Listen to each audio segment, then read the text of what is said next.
They who are ken to God's name are surely ken to the terrors of the dark. Please, I bid thee take not from the princess her peace or rest. As the fire waneth, does she lie by the dark, all for the sake of man.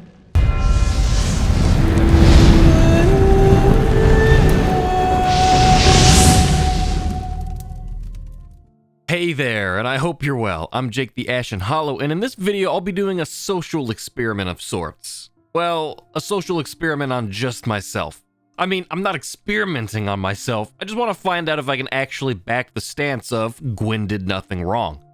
But first, if you enjoyed Dark Souls and its lore, be sure to click on the subscribe button as well as the bell icon for notifications, and follow me on Twitter for reasons.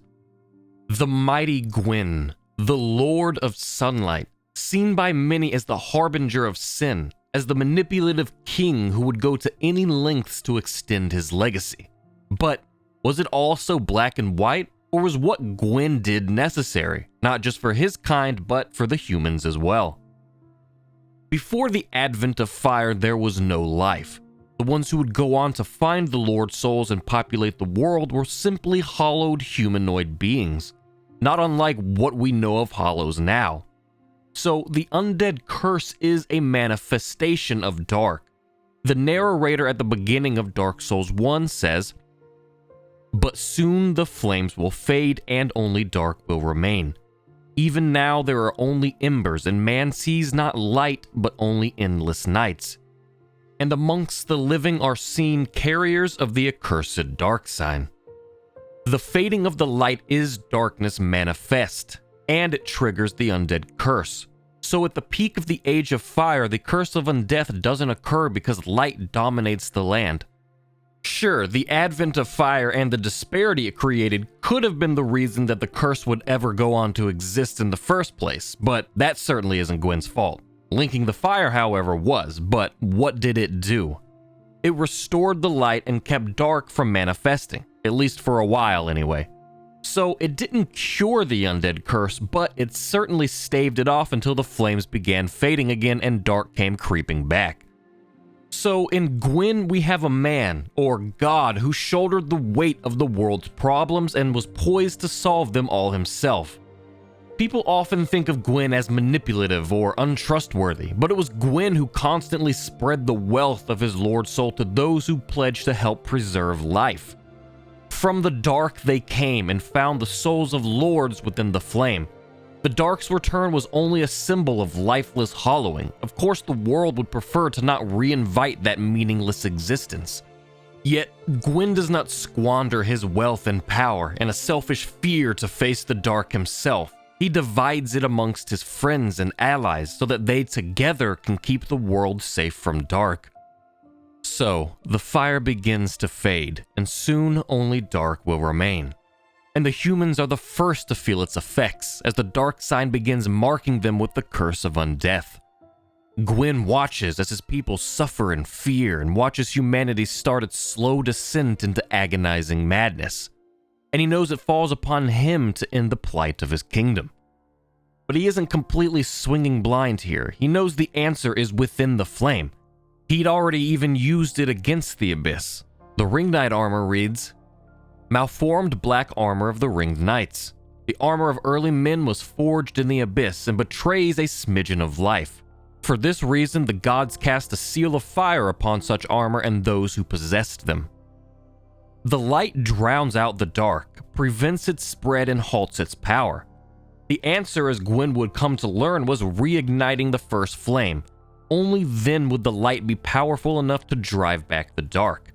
But it wasn't that simple in theory. There were those who preached against the flame, those who would rather bask in dark in hopes that it would achieve them their full potential.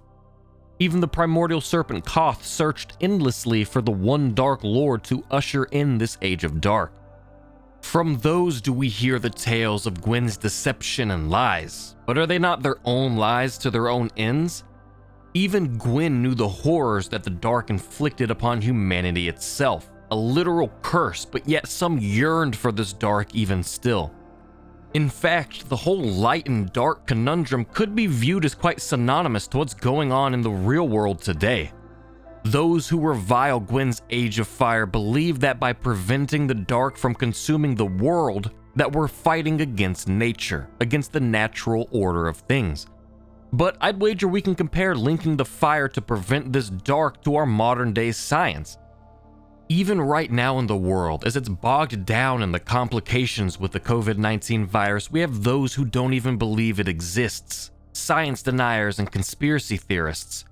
If we left the world alone to never intervene with nature, then viruses and natural disasters would threaten our very existence more so than they already do.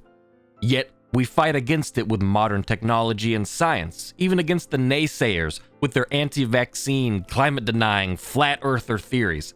Again, to me, seems a bit synonymous to the situation Lord Gwyn had on his hands. To alter the course of nature, even if it was within everyone's best interest, you'd be branded a liar and hated by those who disagree. Gwyn was constantly making hard sacrifices to secure the future for the population of the world, splitting his own power, even giving his own daughter away for the sake of mankind, those most susceptible to the dark. We can't say for sure why Princess Philionor sleeps, whether it's to help conceal the ringed city and thus the dark soul from the world, keeping essentially a nuclear bomb out of the hands of the enemies of life, or if her slumber is what alters time itself and all divergent pockets of time convalesce upon her demise. But her slumber is an extremely extensive topic for another video. Time and again, Gwyn put the world before not only himself but his own family as well. His youngest pledged to lie in wait at the ringed city and fall deep into her slumber as the fire began to fade and dark began to seep into the world, all for the sake of humanity. His oldest thrown out for allying himself with their enemy that threatened their way of life. You could call Gwyn many things, but selfish and power-hungry don't quite hit the mark. On top of all that, Gwyn would then go on to make the ultimate sacrifice, by providing his own body and soul to be used as the kindling that would relight the first flame and bring light back into a world being consumed by the horrors of the dark.